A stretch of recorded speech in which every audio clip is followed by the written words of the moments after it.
Yeah, he comes in with his pads low and really, he really gets after you. So he's got great tackling fundamentals. Tim Fitzgerald covers Kansas State for GoPowerCat.com. He's written 2 books about Kansas State, so I'll put that knowledge to the test with some Niners K-State. There's a storied 49ers Kansas State history. The Niners took Marques Sigle, safety, 5th round, pick 160, 5'11", 199, 5th-year senior, started his career at North Dakota State in the last 2 years at K-State. Tim, what was your reaction when you saw the Niners draft him at pick 160? Well, I think it was kind of where he was projected. I thought maybe a little early. I thought he'd be a 6 or 7 round guy, but he did himself favors at the combine and other camps by showing speed that honestly I don't think he ever fully displayed on the field. There's probably a lot of factors into that, but boy, he got up and ran at the combine, and K-Staters are like, oh, well, that's good to see. I wish I'd seen a little more on the field, but this is a great young man, and coaches rave about him. And I'm going to trust one thing here, Guy, that the coaches know a hell of a lot more about football than me. So people drafted him. The coaches at Kansas State loved him, but boy, he had some glaring errors, and we can get into that. You mentioned the 40 time. His 40 time was the fastest among all safeties in this draft, 4.37. But it sounds like you're saying maybe that's the play speed wasn't quite, which it's not uncommon, but because that's blazing fast. But the play speed wasn't quite maybe as quick as that time.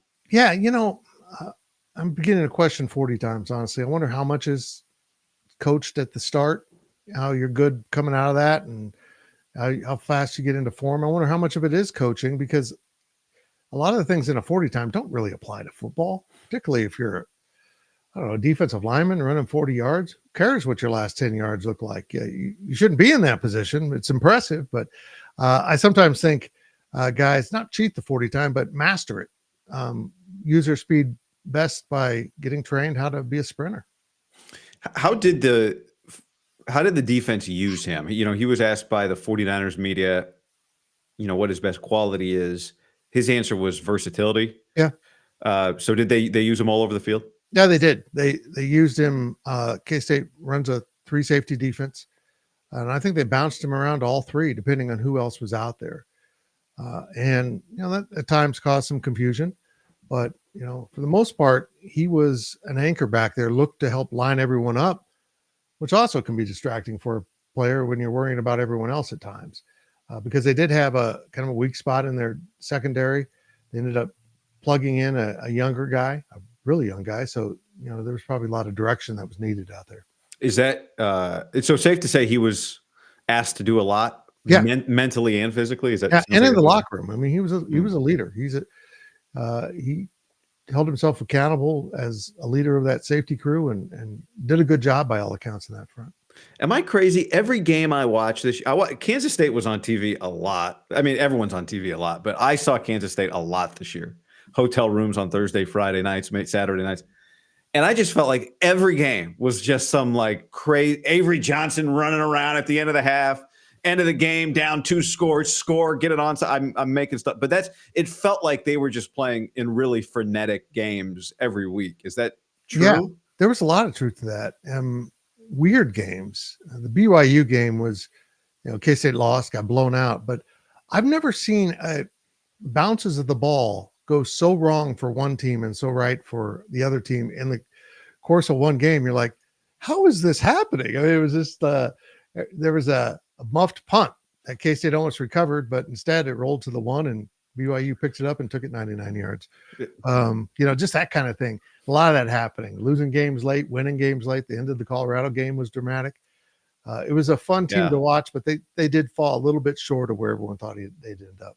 All right. So what is Marques's greatest skill, and what would be the biggest concern or area of development as the 49ers get him? Well, I think to get with his weakness, I think anytime he's kind of stranded back there in zone coverage, he loses or guards space more than men at times.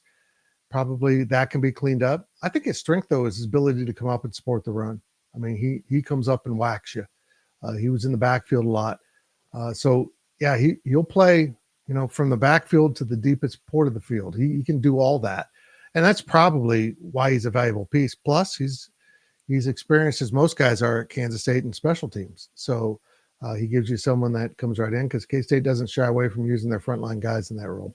You hit on the run game. You look at the 5'11", 199. The Niners'